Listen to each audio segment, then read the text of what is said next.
చరిత్రను మర్చిపోతే మన వల్ల మనమే మర్చిపోతాం. మన నాగరికతను కానీ, మన సాంప్రదాయాలు కానీ, సంస్కృతిని మర్చిపోతే మన ఉనికినే కోల్పోతామని చెప్పి కూడా నేను మీకు తెలియజేస్తున్నాను. ఈరోజు ఈ పండుగ మన రాష్ట్రంలోనే కాదు, ఆంధ్రప్రదేశ్, తెలంగాణ, కర్ణాటక, మహారాష్ట్ర ఈ రాష్ట్రాల్లో కూడా జరుపుకుంటారు. ఎక్కడ ఏ పేరుతో చేసినా అందరూ కూడా కోరుకునేది నూతన సంవత్సరంలో నూతన వెలుగులు దేవుడు ప్రసాదించాలని కోరుకుంటాం. ఇప్పుడే పంచాంగం అయితే చాలా బాగా చెప్పారు. సంతోషం. వర్షాలు పడితే సగం సమస్యలు పరిష్కారం అయిపోతాయి. ఎవరి పని వాళ్ళు చేసుకునే పరిస్థితిలో ఉంటారు. అదే సమయంలో వారు చెప్పినప్పుడు చిన్న చిన్న సమస్యలు ఉంటాయని కూడా చెప్పారు. ఎప్పుడైతే సమస్యలు ఉంటాయో ఆ సమస్యలను అధిగమించే ఆలోచనలు ఎప్పటికప్పుడు మనం చేసుకుంటూ ముందుకు పోవాల్సిన అవసరం ఉంది. అదే మరిగా ఈరోజు నాకు చిన్నప్పటి నుంచి జ్ఞాపకం. పంచాంగ శ్రవణం, రచ్చబండ మీద కూర్చొని ఇదే మారిగా ఊరంతా కూర్చొని ప్రతి ఒక్కరు అడిగి చెప్పించుకునేవాడు.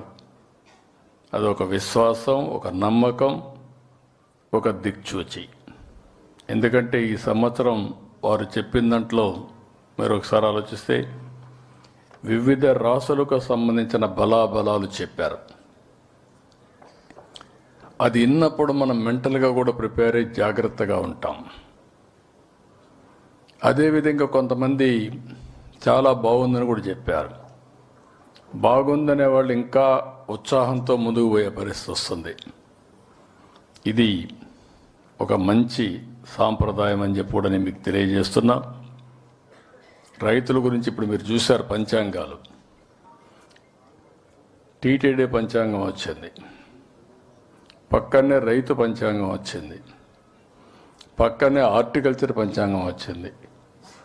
ఇవి చూసినప్పుడు రాబోయే రోజుల్లో వివిధ రకాలైనటువంటి మనం చేసే పనులు కూడా మన నాగరికతను అనుసంధానం చేసుకుంటూ, సంస్కృతి సాంప్రదాయాల్ని అనుసంధానం చేసుకుంటూ ముందుకు పోయే పరిస్థితికి వస్తున్నాం. ఈ ప్రభుత్వం, ఎన్డీఏ ప్రభుత్వం, మీరు ఒకటే గుర్తుపెట్టుకోవాలి. నేను కానీ, మిత్రుడు పవన్ కళ్యాణ్ గారు కానీ, బీజేపీ తరపున నరేంద్ర మోడీ గారు కానీ, ఈ దేశం బాగుండాలి, ఈ రాష్ట్రం బాగుండాలి, ప్రపంచంలో భారతదేశం అగ్రస్థానంలో ఉంటే, భారతీయులు అగ్రస్థానంలో ఉంటే వాళ్ళని లీడ్ చేసే శక్తి తెలుగు జాతికి ఇవ్వాలని ఈ ఉగాది సందర్భంగా సంకల్పిస్తున్నాను. ఈ ఉగాదిని అన్ని జిల్లాల్లో చేస్తున్నాం. ఢిల్లీలో ఏపీ భవన్లో చేస్తున్నాం. ఇంకొక పక్కన చెన్నైలో పొట్టి శ్రీరాములు మెమోరియల్ ట్రస్ట్లో కూడా అధికారికంగా ప్రకటిస్తున్నాం. 5 సంవత్సరాలు రాష్ట్రంలో కళ తప్పింది. ఈ మారి కూర్చొని మాట్లాడుకునే పరిస్థితి లేదు. ఈరోజు మీరు చూస్తే 76 మందికి కళారత్న అవార్డులు ఇస్తున్నాం, 100 మందికి ఉగాది పుష్కరాలు ఇస్తున్నాం. విశిష్ట వ్యక్తులు, కళాకారులకు పురస్కారాలు చేసి వారు చేసిన కృషిని మనం గుర్తిస్తే, సమాజం గుర్తిస్తే, తద్వారా ఇంకా ఈ కళలు పెంచే అవకాశం వస్తుంది. ఇంకా కొంతమంది కాంట్రిబ్యూట్ చేసే పరిస్థితి వస్తారని చెప్పి కూడా నేను మీకు తెలియజేస్తున్నాను. ఎప్పుడు కూడా అందరం కోరుకునేది ఒకటే, అందరూ కూడా ఆదాయం పెరగాలి, తద్వారా మెరుగైన జీవన ప్రమాణాలు రావాలి, మన ఆరోగ్యం బాగుండాలి, మనం మన కుటుంబం ఆనందంగా ఉండాలని చెప్పి కోరుకుంటాం. ఈ ప్రభుత్వం 9 నెలల నుంచి మీరు చూస్తే ఏ నిర్ణయం తీసుకున్నా పీపుల్ ఫస్ట్, ప్రజలు ముందు అనే నినాదంతో ముందుకు పోతున్నాం. అందుకని అనేక కార్యక్రమాలు ఇప్పటికే తీసుకున్నాం. ఒక పక్క సంక్షేమం, ఒక పక్క అభివృద్ధి, ఒక పక్క సుపరిపాలన. ఈ 3 కూడా సమన్వయం చేసుకుంటూ ఎక్కడికక్కడ ఏం చేస్తే బాగుంటుందో అవన్నీ చేస్తూ ముందుకు పోతున్నాం. నేను చాలాసార్లు చెప్పాను, కానీ ఇప్పుడు కూడా మీరు గుర్తుపెట్టుకోవాల్సింది, నేను 4వసారి ముఖ్యమంత్రిని. కానీ సుదీర్ఘ రాజకీయ అనుభవం ఉంది. ఈ సంవత్సరం గడిచిన ప్రభుత్వం సృష్టించిన సమస్యలు జీవితంలో ఎవరు సృష్టించలేదు, ఎప్పుడు నేను చూడలేదు. అన్ని సమస్యలు సృష్టించారు. అంటే అన్ని చిక్కుముడులే. ఒక్కొక్క చిక్కుముడిది వదిలించుకుంటూ మళ్ళీ వ్యవస్థల్ని లైన్లో ట్రాక్లో పెట్టాలంటే సమస్యలుంటాయి. ప్రజల్లో కూడా యాస్పిరేషన్స్ పెరిగాయి.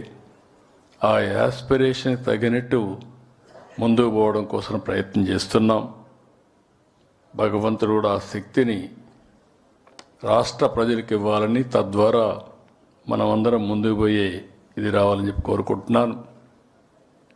మీరందరూ గుర్తుపెట్టుకోవాల్సింది, నాగపల్లి శర్మ గారు ఒక మాట అన్నారు, ఆదాయం వస్తుంది, అదే మాదిరిగా కష్టపడకపోతే ఏది రాదు. ఈ విషయం అందరం స్పష్టంగా ఉండాలి. ఒకప్పుడు శారీరక కష్టపడేవాళ్ళం. ఈ ఉగాది సందర్భంగా మిమ్మల్ని అందరినీ కోరుతున్నా, ఇప్పుడు హార్డ్ వర్క్ కాదు, స్మార్ట్ వర్క్ అవసరం. ఆ విషయంలో మీ అందరిలో క్లారిటీ రావాల్సిన అవసరం ఉంది. టెక్నాలజీ యుగంలో ఉన్నాం. ఒకప్పుడు హైటెక్ సిటీ కట్టాను, ఐటీని ప్రమోట్ చేశాను. ఇన్ఫర్మేషన్ టెక్నాలజీ తెలిసేది కాదు చాలామందికి. చాలామంది ఐటీ అంటే తిండి పెడుతుందా అని అడిగారు. నేను సెల్ ఫోన్లు ప్రమోట్ చేశాను. చైనాలో సెల్ ఫోన్లు పెరుగుతున్నాయి, ఎక్కడ పోయినా కూడా సెల్ ఫోన్లు వాడుతున్నారు. మన దేశం టెక్నాలజీలు వెనుకబడిపోతున్నా అని చెప్పి మాట్లాడితే సెల్ ఫోన్ తిండి పెడుతుందని మాట్లాడారు. ఈరోజు నేను గర్వంగా చెప్పగలుగుతున్నా, సెల్ ఫోన్ లేకపోతే ఎవ్వరూ కదిలే పరిస్థితులు లేవు. ఆ స్టేజ్కి వచ్చేసాం. అంటే దీంట్లో కూడా ఒకటి గుర్తుపెట్టుకోవాలి, సెల్ ఫోన్ వ్యసనం అయితే మీకు సమస్య ఉంటుంది. అది కూడా గుర్తుపెట్టుకోండి మీరు. మన పిల్లలకు కూడా సెల్ ఫోన్ ఒక వ్యసనంగా మారితే మాత్రం చాలా సమస్యలు వస్తాయి. సెల్ ఫోన్ని ఒక ఆయుధంగా ఉపయోగించుకుంటే మీ జీవితాల్లో వెలుగు వస్తుంది, మీ జీవితాలు చాలా మార్పు వస్తుంది. ఈ విషయం గుర్తుపెట్టుకోవాలి. మీరు ఎక్కడుంటే అక్కడే ఆఫీస్. మీరు ఏ పని చేయాలన్నా ఒక్క సెల్ ఫోన్ ఉంటే, మీరు ఇప్పుడు బయలుదేరి హోటల్కి పోవాలంటే ఇక్కడి నుంచి బుక్ చేసుకొని అక్కడికి పోయి భోంచేసి వెళ్ళొచ్చు. మీ ఇంట్లో ఏసీ వేసుకోవాలంటే ఇంటికి పోయే లోపల ఏ టెంపరేచర్ కావాలో ఆ టెంపరేచర్ పెట్టుకునే పరిస్థితికి వస్తున్నారు. ఇక్కడ నాతో మాట్లాడుతూ లైవ్ తీసి మీ ఇంటికి పంపిస్తున్నారు. అదే మరిగా మీ ఆఫీస్ వర్క్ కూడా ఏదైనా కానీ ఇన్స్ట్రక్షన్స్ ఇవ్వాలంటే సెల్ ఫోన్లోనే ఇన్స్ట్రక్షన్స్ ఇచ్చే పరిస్థితికి వస్తున్నారు.